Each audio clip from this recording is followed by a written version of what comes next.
Welcome to Coach's Call, Sharp Lines and Stacking Dimes.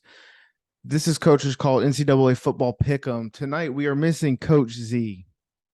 He is doing some business and making a little cheddar on the side, and he was unfortunately unable to make it today. Boys, we're going to start with how we did last weekend before we get into this coming up slate. We'll go over it real quick. I personally got my lunch ate courtesy of Louisville. It was not a good weekend. We are joined today by Sit Dog from the Discord and also Tony Capo and, of course, Donnie. Donnie, how'd the weekend go, buddy? It was not good. It's the worst. Last week was the worst week I've had in, I don't know, at least a year. And it was across all sports. It was tennis, NCAA, NFL. Like I did well on the first. I think I went 6-1 on the NFL games, and then I put a lot on the Bucks, and they got blown out. So it was a wash. But as far as like my happiness level of it was not good. If it hadn't been for one or two big games, I would have had a really bad week. And I haven't bet a lot this week, just because I was checking to see like where I'm going wrong at, and even I'll write everything down and be like, all right, if I'm betting, this is what I would bet, and this is how many units, and they were all busted too. So yesterday was the first day I had back, and as far as like, I didn't even tell anybody any of this stuff, and I did okay. So I was like, all right, maybe I'll bet today. I'm definitely betting on the NFL game tonight, and then I've already got a couple of tennis picks that'll go out tonight as well. So yeah, and then tonight I think there's even one college football game I was looking at. I believe it's tonight. No college tonight. Tonight? Oh no, it's tomorrow night. My bad. Yeah, I thought my days are all blended together. It's all good. NFL night, college tomorrow. Yep. Sit Dog, how'd you do? Good weekend. Good weekend. Good weekend. I don't have my numbers in front of me, but I was up several units. And I did have Louisville hold me back on a teaser, but I hit a really nice parlay. And then as the day went on and as we kept throwing things together, it came together nicely. So I ended up really well. And then of course, I thought to myself, okay, well, I'm up a couple of units, things are going good. And then I tried to split that up last night and lost the teaser and straight up. So I'm starting out this week already down 2 units. So I'm more aggravated about last night than I am last week. I was a Louisville 8-point win away from hitting a plus 400 teaser, and that one hurt. Tony, how we do? It was a great weekend. I was in the middle of a heater. The heater continued through Saturday. Went 9-4, I believe. And my only 4 losses were because I doubled down on Minnesota, who ended up losing at home without their 2 biggest weapons. And I doubled down on Indiana as well, which was stupid because I hate Nebraska. I hate Indiana. And that Minnesota game, that cost me an 8.5 unit swing. And I still came out like 7 or 8 units positive. So it was a good weekend. It was good. I had to chase a little bit on Friday. Washington burnt me, but I took Washington's live, plus 13, plus 17, and cashed on those. It was a good weekend. I can't complain. If I remember right, Minnesota come out a little flat, didn't they? They did. They did. But like I said, came out flat and stayed flat. Yeah, it was bad. It was bad, but their defense hung in. I mean, they only gave up 10 points through the first 3 quarters to Purdue, and I think actually it was 10 points in the first quarter, and then shut them out in the middle quarters. But they lost their number 1 wide receiver for the whole season, and then their running back wasn't 100%. They decided to bench him. Tanner Morgan, he's a good quarterback, but you can't put it all on his shoulders, and he couldn't get the job done. I want your 2 opinions on this because it's widely said on the show, and it's known. I'm not huge in college football, especially for betting. But one thing that I was doing, I don't know if I was doing it or testing it, but I tested it with real money. I was live betting over and unders, depending on certain situations. Like I know Michigan and Iowa when they played, they scored a lot early, and I hit the under, and then they stopped scoring. So I mean, it worked out. It didn't work out for every bet, but do you guys live bet like totals and stuff like that? Sometimes Tony not. Tony May. Yeah. Sometimes not really. Overs and unders usually burn me in college. I Yeah. try to stay away from them. Like there was a game a couple weeks ago, it was Georgia State and Coastal, and I teased the under up to like 74, and they had damn near 30 points in the first quarter, and I was shitting my pants the whole damn game. And the under ended up hitting my my teased under. So yeah, that happens a lot. A lot of teams go up and then they make adjustments, and like last night, if you would have took the live over at halftime, it would have hit Yeah. both. Yeah. So yeah, it's definitely good if you could get 10 points on a swing on a line live. Yeah. I just don't do it too often. Over unders in college football are so weird to me, man. Like I Yeah. said it like last year, I think it was the Wake Forest North Carolina game where they scored like, I don't know, they went well into the hundreds. But like when I was watching it on my book, and I seen it at like 95, and I'm like, there's no way. So I hit the under, and I lost by like a mile. I mean, it's Yeah. crazy. Yeah, it would happen. It would happen. We'll I have to mean, we'll have to do a whole nother show about how analytics are changing the games and the way they were 15 years ago, where if you didn't, if you weren't across the 50, you never went for it on fourth down. And now you have teams going for it on their own 20 or own 30. And Yeah. some of that bit us last night. If you want to go ahead and roll into what happened last night and that fiasco. Yeah. So there was a lot of conversation in the Discord about, which if you haven't joined the Discord, we make a lot of money. We didn't last night, but it happens.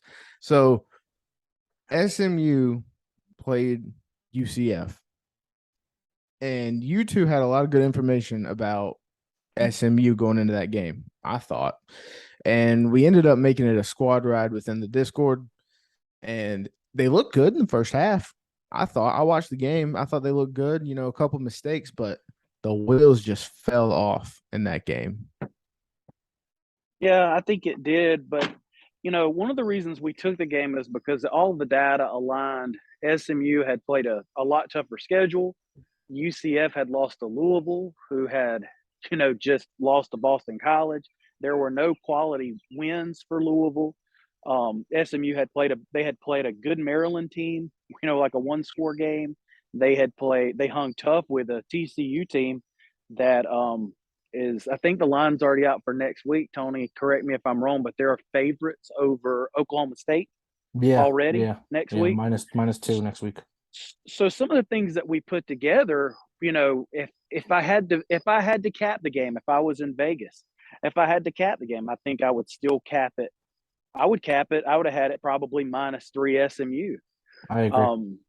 I think the kid from UCF, that's the best game he's ever played in his career. He threw for 300 yards. The last game, I think he threw for 69 and had an interception. He's never been able to throw the ball. And sometimes I think it's just a product of maybe playing Maryland and TCU those 2 games in a row. They came out looking good, but it was like they didn't play well. And I don't mean that like they didn't play well, but if you don't execute, you have to go out there, make your tackles. You have to make catches, which they kept dropping balls. I know there were 3 huge drops by SMU that would have at least got me back into where I had a teaser of +13 that went down in flames. But it was the bad half, and every team in the country is going to have one. I don't care. It can be Alabama. I've seen Alabama come out and be playing Troy or somebody else, and it's 10-0 at half, and everybody's like, "What's going on? What's going on?" And it ends up going whatever else. I just think it was a bad half. I think there was bad play calling, and then I think that this analytics thing, TCU started wanting to go for it on fourth down in their own territory with 13 minutes left in the third quarter, and they had just lost the lead. They were down 4, and they didn't get it. And it was like, I don't know. Me and Tony had talked about it today, but when they started doing those things, then they started digging a hole instead of just needing to stay into the game, need to stay in the ball game. And they got away from the game plan. Also, like in the first half, I said this in the Discord. One of the biggest things for SMU to be able to stay in this game is, they could score at will with their pass offense, but slow the game down, run the ball. UCF is not the best at rush defense. They had 100 yards in the first half rushing. What? They're not the best at rush defense. UCF is the number 3 ranked rushing defense in the nation. I believe it's passing defense they're really good at, and they're good on third down conversion defense. No, they're number 3 ranked rushing defense, and they're number 1 in defense efficiency in the red zone. Yes, I know the third down. I'll pull it up really quick. I think there's something that I wanted to bring up on the show. You two were big on SMU. We all kind of wrote. Sorry, they're number 3 rushing offense. I just pulled it up. My bad. Okay, yeah. I know they're rushing. No, you're fine. The rush defense is not that well. So I think SMU had to run the ball and establish the run, and that will open up their fucking passing offense, and they could pass whatever. They had 100 yards rushing in the first half. They had 13 in the second half. Yeah, they just abandoned it. They went down. Here's the thing that you got to realize. SMU's head coach is in his first year, and he's looked really, really good.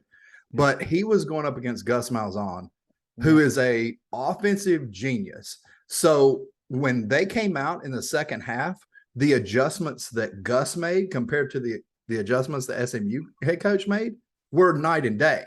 So he gets out there and sees like he can't rush the ball on like the first, I think it was the first 2 possessions. He got 0 rushing, just nothing. And he's like, oh shit, they made some adjustment. They know what they're doing. And in the meantime, Gus is like, air this fucker out because, they're expecting us to run. So it was just I think, I think, you guys are right on that side. The big difference was coming out second half and the adjustments that are made in second half because Gus just out coached that man. So here's my question. Like a boss. Donnie, we talked, I think we either talked on text or phone, I don't know, but you said that you didn't bet it, but you liked UCF. Yeah. And the reason why, So reason why is 3 things. 1, the rushing offense of UCF. 2, their red zone efficiency. But 3, the head coach ability of Gus Malzahn. Now, if you want to get into some really crazy things, like you can go, there was a stat out there. Let me see if I can find it. Hang on here. Well, SMU's quarterback was also Gus Malzahn was his mentor, gave him his first coaching job and stuff like that. I didn't realize that going into the game. If I would have knew that, I would have stayed away. Not because I love Gus Malzahn, and that's why I stayed away. His pupil. That's his pupil. I'll bet against Gus Malzahn any day of the week. I don't think he's. I think that everybody's caught up to the mesh play. What he kind of brought to college football was that mesh spread option, and that everybody's doing it now. And Gus got ran out of Auburn, and and I don't know, is he going to do as good a job as Josh Heupel did at UCF? I don't think he'll do a good a job there. I think Gus just getting a little old on him, getting a little age on him. He is. Here's an interesting stat. This is the one that really got it for me. And again, I didn't pick it. But so dating back to 2015, when SMU is picked as a 1 to 3 point underdog, their record is 0-8. Now, 6 of those 8 losses have come on the road. So this was number 9. So if you want a crazy number, and I know that's not, listen, that's just data. It doesn't mean anything. But there was a spot last year, and it went on into this year, where the Cubs facing left-handers on the road were 2-46. That is a number that I'm going to bet every day of the week, twice on days that end in Y. So until it's broken, absolutely. Yeah, until that trend leaves, like 2-46, and I hammer every one of them. And people are like, "Why are you hammering that?" The Giants, that pitcher's trash. I don't care. That data says it. I'm gonna go with the trend. And I don't remember who the Giants threw out this year, and I put like 9 units on it, and I got some backlash. Like, what are you doing? Like, I'm going with the trend. Like, that's all I can tell you. But sometimes those things really do matter. But yeah, I mean, I think Plumlee. I it was a think tough Plumlee game. got hot. That's the best game of his career. When a guy Yeah, has the best game of his career and he's throwing 100 yards and then he throws for 300, I mean, if that's what it took to lose last night, then I would bet on that every day too. sure, Because sure. No, I that's get it. not. Yeah, that was the best performance we had seen. And you're right, coaching adjustments were made on one side of the ball, and on the other side of the ball, it's like I told Tony, I was like, they ran the same slant over and over and over in the second half and made no adjustment. They didn't move a linebacker out there to try to stop it. They would throw the slant, and I was like, that's one of the easier routes to stop. All you got to do is sprint a linebacker back there, and it's one of the easiest catches to make, and it's one of the easiest things to defend, and that's why you don't see it ran every play. But when you do see it ran, it's very effective. But I'll agree with that 100% that coaching adjustments at halftime, because you got a 13-10 game, and maybe because it was his mentor, that's why he did panic. Like, oh my God, if we Yeah, don't go through it, if we don't go for it now, because I was amazed that it was 4th and 2, 4th and 3 in their own territory, and they felt like they needed to go for it, and you'd been leading the entire game with 13 minutes left in the third quarter, sure. and I'm seeing that trend a lot too. Like they're pulling out the data, and I'm not so sure common sense still needs to be applied with data. Yep. All right, boys. We're going to switch gears. We're going to look ahead now.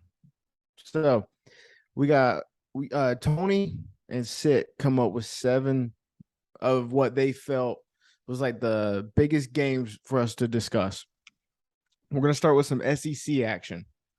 You got number 8 Tennessee traveling to number 25 LSU. The line is 3. The over-under is 65.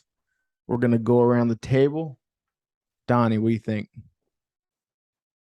So that's an interesting game. I mean, anytime you're talking SEC on any of these games, like you've got to pay attention to all of that type of stuff.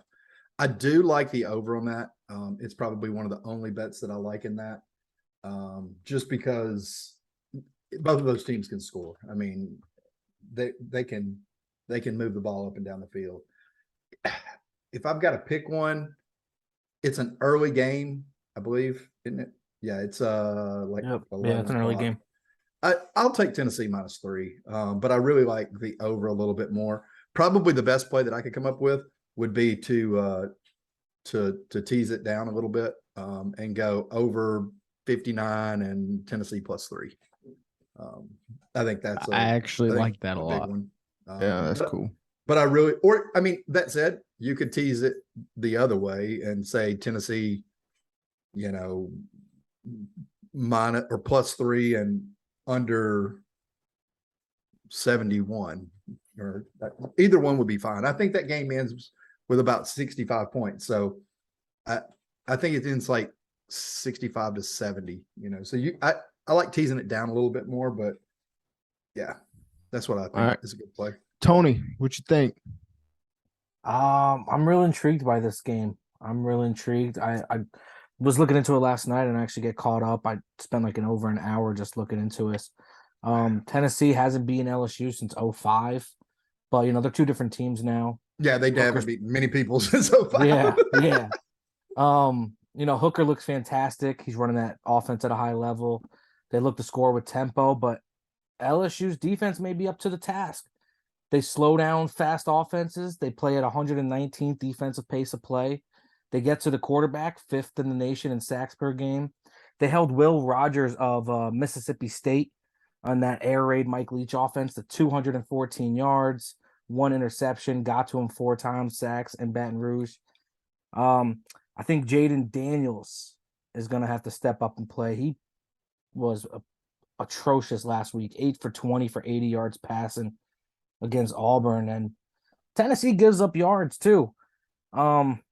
And it's going to be tight, I think. I think it's going to be a lot tighter than what they think. I think this is a trap. I think LSU gets after Hooker. I think they make him feel uncomfortable. I bought a hook. Give me LSU +3.5. And I'm leaning the under because if LSU has a chance to win, they're going to have to stop Tennessee. Okay. I like it. I like it a lot. Sit dog. What you think, man? Tennessee. I think this is a visual trap more than it is an actual trap. LSU's one dimensional, and again, it's like I said last with the game last night. I'm not going to bet on a bad quarterback. If you can't throw the ball in today's football, I'm not going to bet on you. Daniels threw for 80 yards last week. He left the game. This is 2 times in a row that he's left the game in the fourth quarter and did not return. He's not 100%. He came out with a knee injury last week. They say he's practicing. They say he's fine, but if he was, he wouldn't have came out in a 1-score game. He would have returned. So, yeah, he may play. He may say he's 100%, but he's banged up. He'll have to play out of his mind to beat Tennessee. This will be a game where Tennessee goes out there and says, we're going to try to score 40. Let's see how many you can score.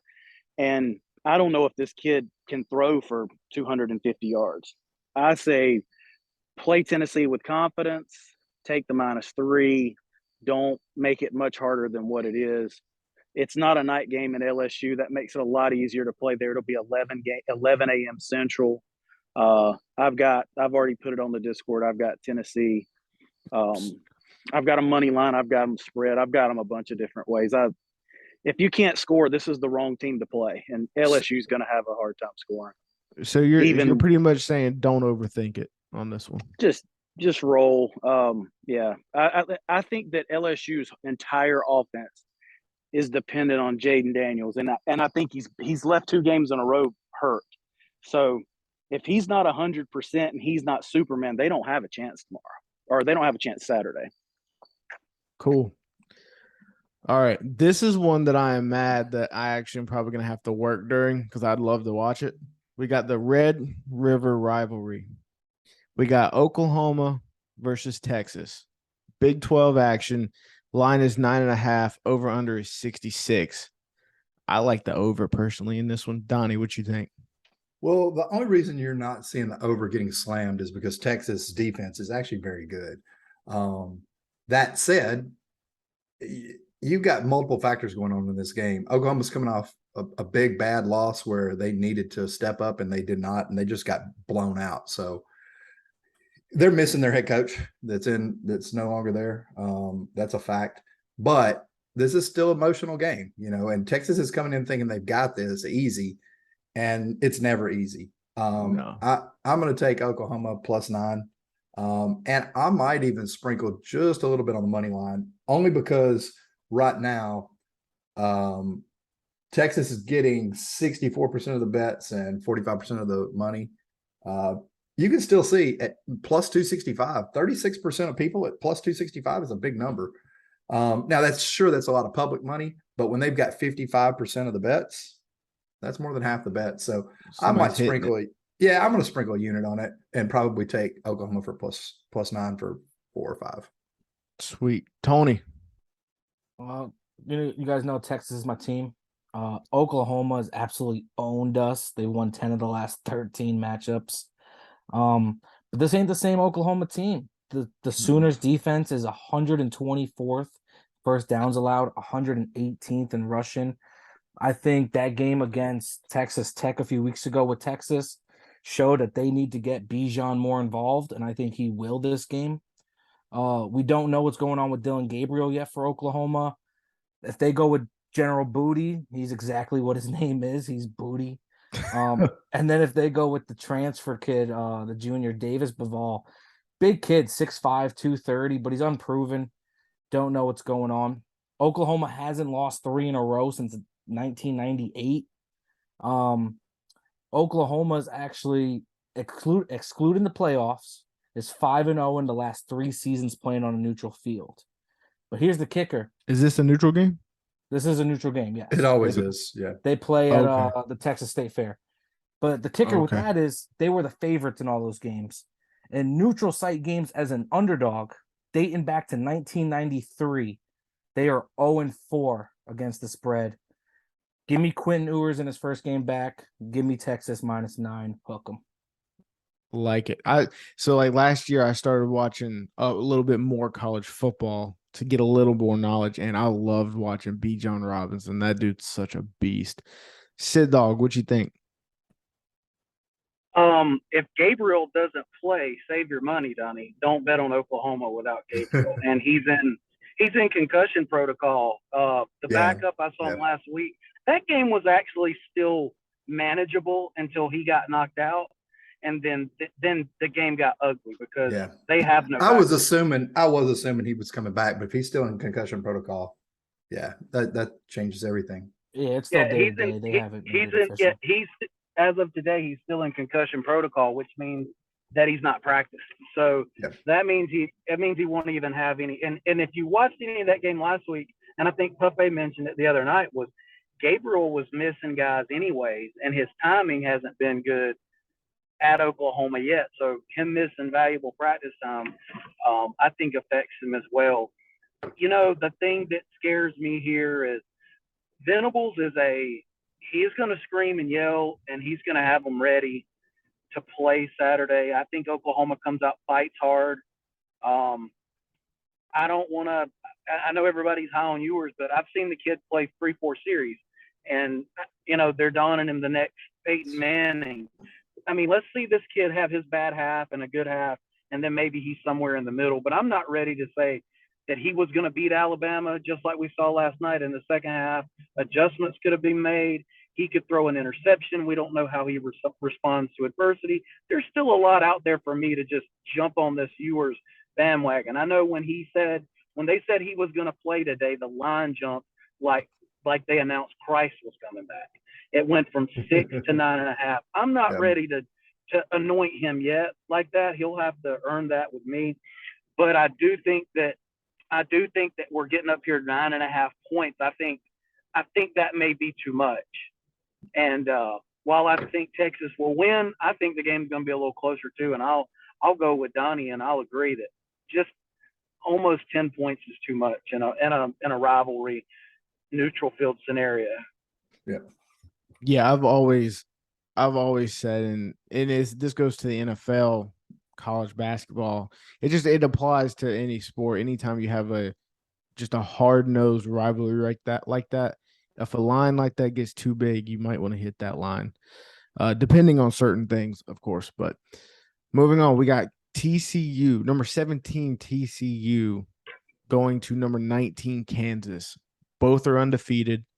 It's the Big 12. Line is 7, over under is 69. Donnie. Well, this game's going to be a monster. These are both two undefeated teams that are, trying to take over the Big 12 right now. The money's pretty even across the board on it, on everything. It looks like it's a coin flip with the spread. I'm actually going to go with Kansas +7. I think that they've got a better defense. And even though, they haven't played the same caliber of teams, they're home, they're an underdog. There's a lot out there that on home underdogs in ranked situations with spreads over 4. And I don't remember the number out of the top of my head, but it's like a 75% or something like that. So I'm going to take Kansas +7 and maybe even buy a hook on it, because it could be a touchdown game. And I hate having touchdown games. Yeah, I mean, it just wastes your time and it's just a refund. Yeah. Tony. Both teams have been super exciting to watch this year. I liked watching Kansas. Put me onto them early. TCU's been exciting.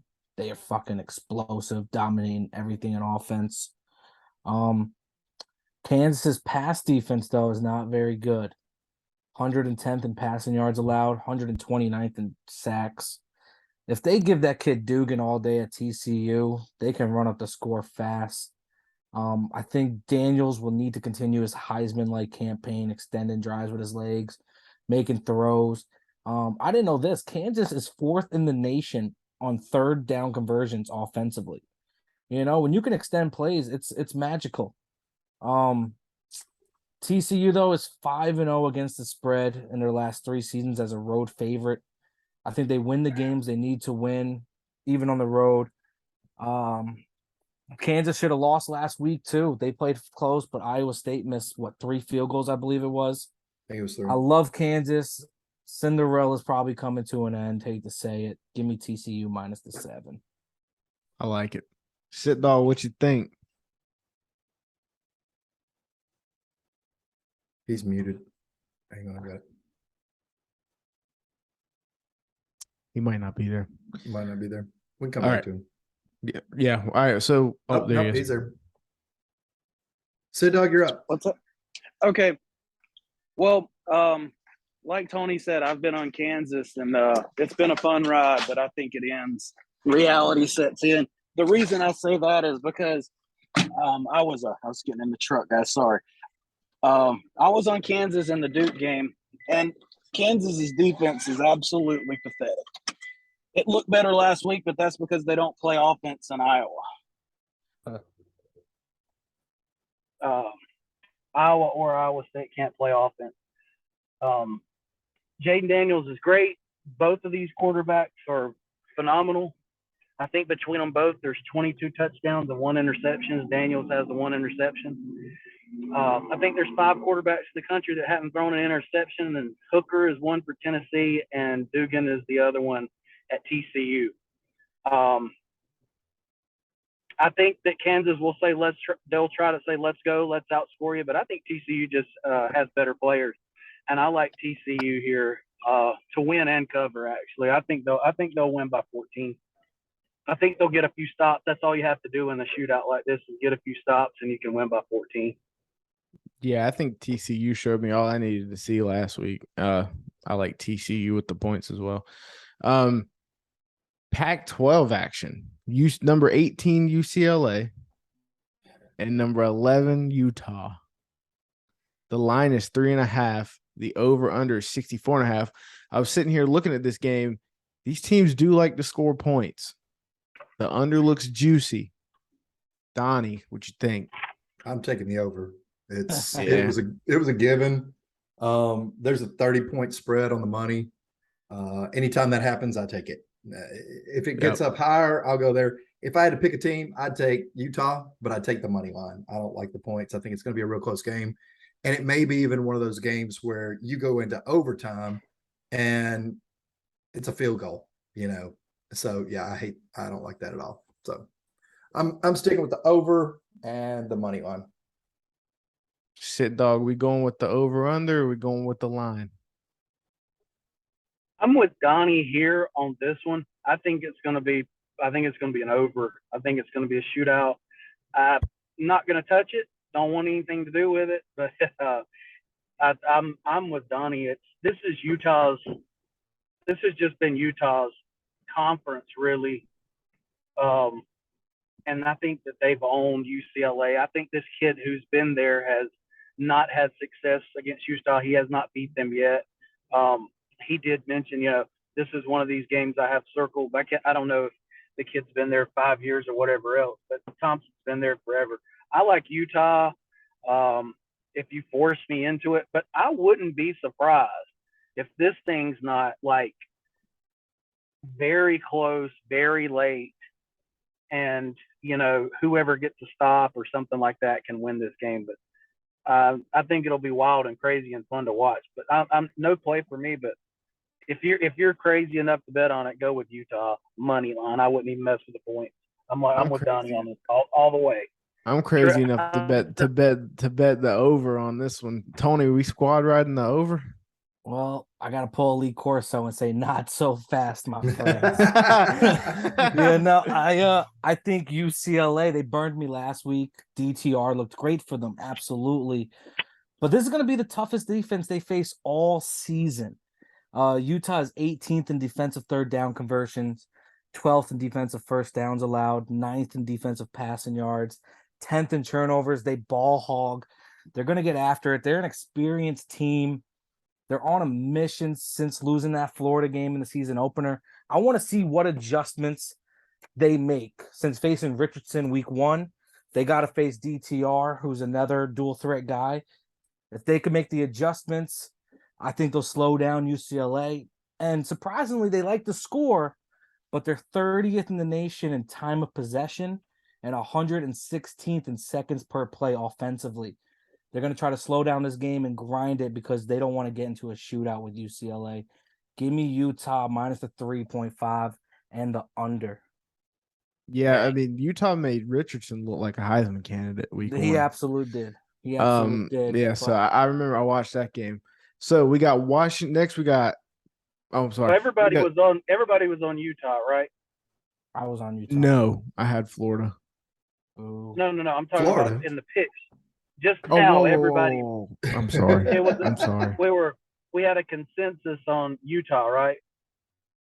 Yeah. Donnie, did you have Donnie, Utah? Yeah, Donnie, I did. Donnie. Yeah, I took Utah too. Okay. So Tony, you just think it's going to be an under? No. I got Utah minus the 3.5. I think they win. Honestly, I'm seeing like 27-20 game. I think it's a grind. I think Utah forces UCLA to play their game instead of making it a West Coast shootout. Okay, so we're all in agreement. I was just wondering who the not so fast was. I thought It was somebody for the took over. UCLA. For the Yeah, he was saying that for the over under. Oh, okay. Yeah. All right. Yeah, my bad. I thought we went back in time to week one there for a second. Yeah. So this next game looks a little, in my opinion, it looks ugly. FSU at number 14, NC State. ACC -3 over under is 50. This game is weird because you got FSU at 3-1, who's also 3-1 against the spread. You got NC State, who's 3-1, but 1-3 against the spread. Talk to me, Donnie. I like State here. I think FSU is a little overrated right now. State did slip up. I mean, but we were just talking about that. Every team's going to have a slip somewhere, and they had theirs, I think, 2 weeks ago. I think FSU is a little bit overrated. I'm going to go with NC State. I like them on the road. I just think they're a better team. Tony? It's a tough game. I think it'll be a bloodbath. I was high on NC State preseason. They kind of play down to their competition, and Florida Yes. State surprised me, but they got exposed versus Wake last week.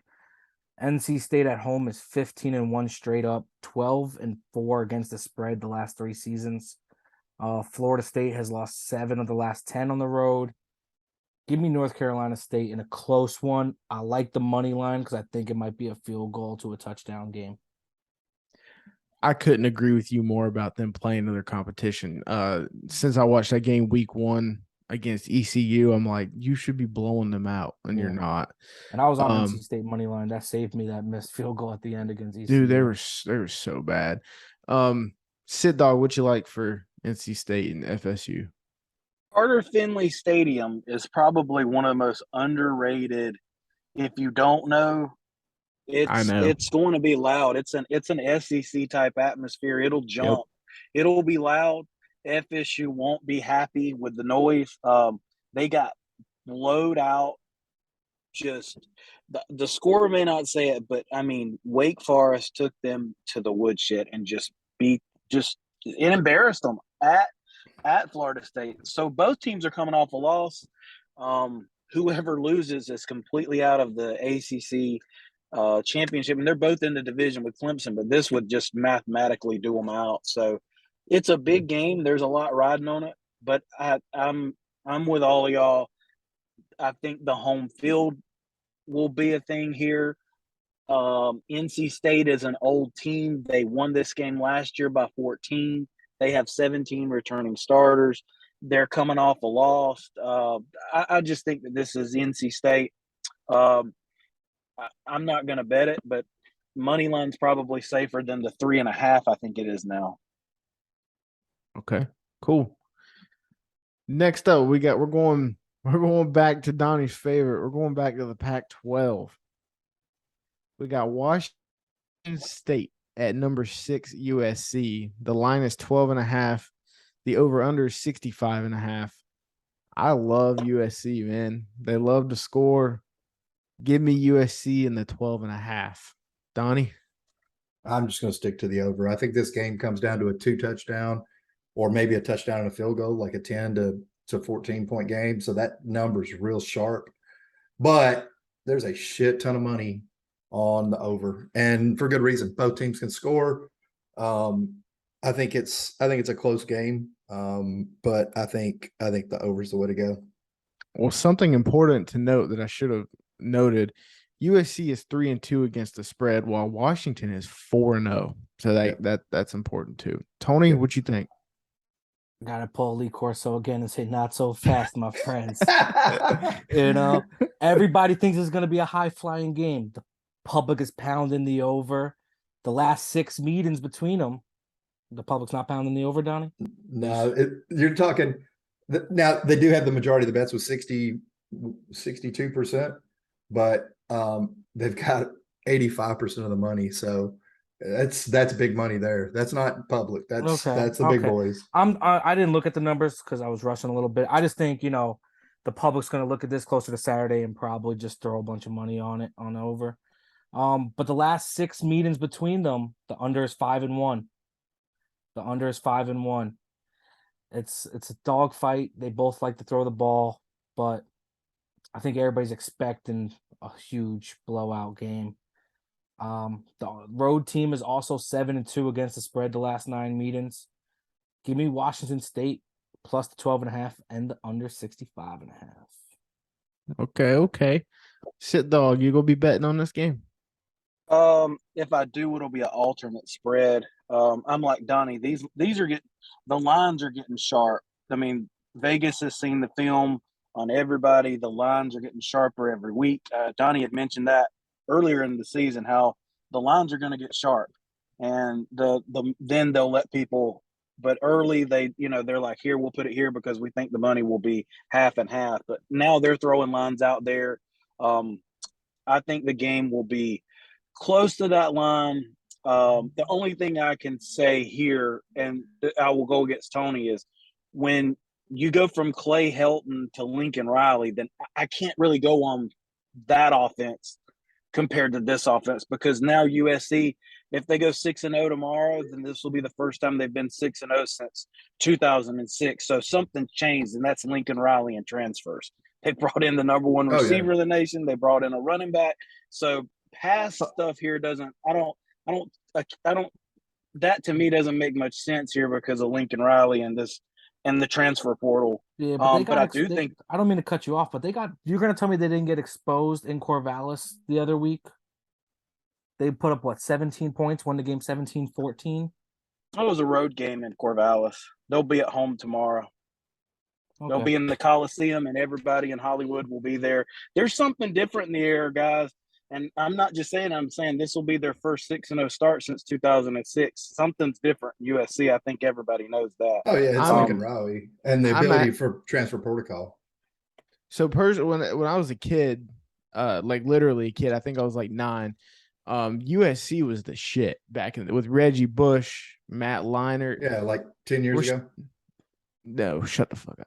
So we're getting those vibes again from USC, and I love it. All right, guys, we're gonna go. I think they're scoring too. Besides the game in the road in Corvallis, which can be a tough place to play, but at home, I think they're scoring about 45 points a game. Who's got a cricket?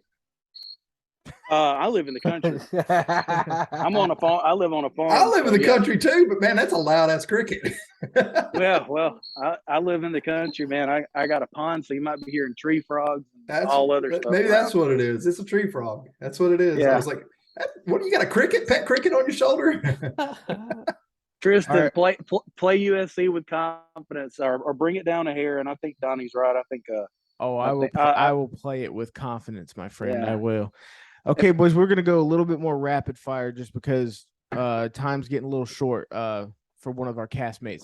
So we got number 16 BYU at Notre Dame. This is important to note, this is at a neutral site. It is at Vegas.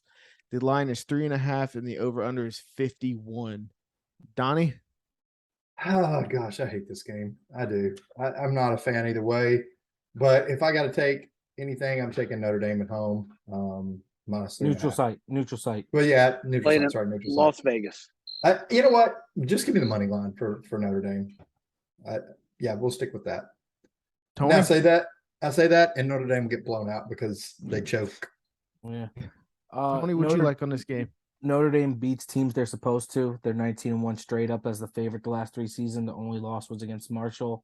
But I don't trust them this year. I like Jaron Hall. Give me BYU plus the 3.5 on the neutral site. Yeah, I don't trust them either.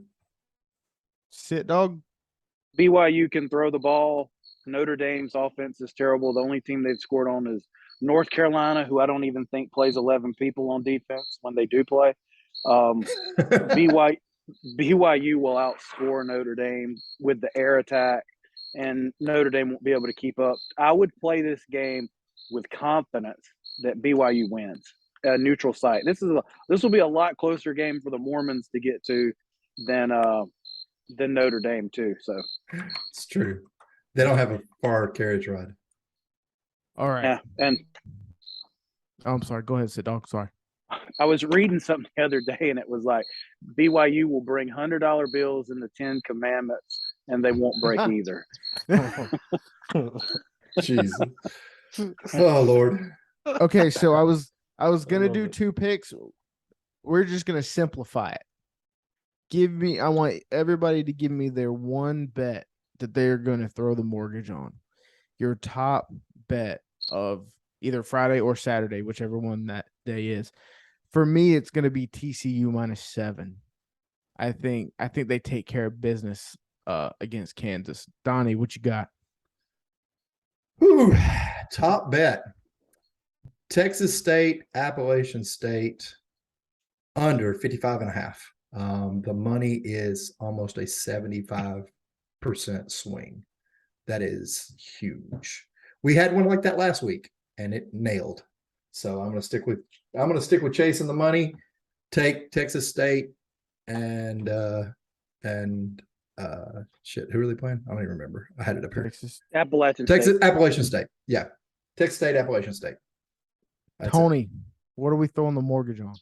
Sorry to Coach Z, but give me Bama first half -13.5 and full game 24. I think they crush it, even without Bryce Young if he doesn't play. Revenge games for Saban in his tenure since 2008 at Alabama. They're 11-4 ATS. Last 3 of them, I believe, were by damn near 30-point wins. If Max Johnson's out for A&M, that King kid is just garbage. They've looked bad. I expect Bama to win huge here. What was the full game spread? 24. 24. Okay. 24.5 now. 24 and and it a should half. should I don't- increase. So if you want to I'll get on play it. it. Yeah. I'll still play it. I think I see this game like 45-7, just a blowout in Tuscaloosa. Okay. Sit dog. What Yeah. am I putting on that- putting my mortgage payment on?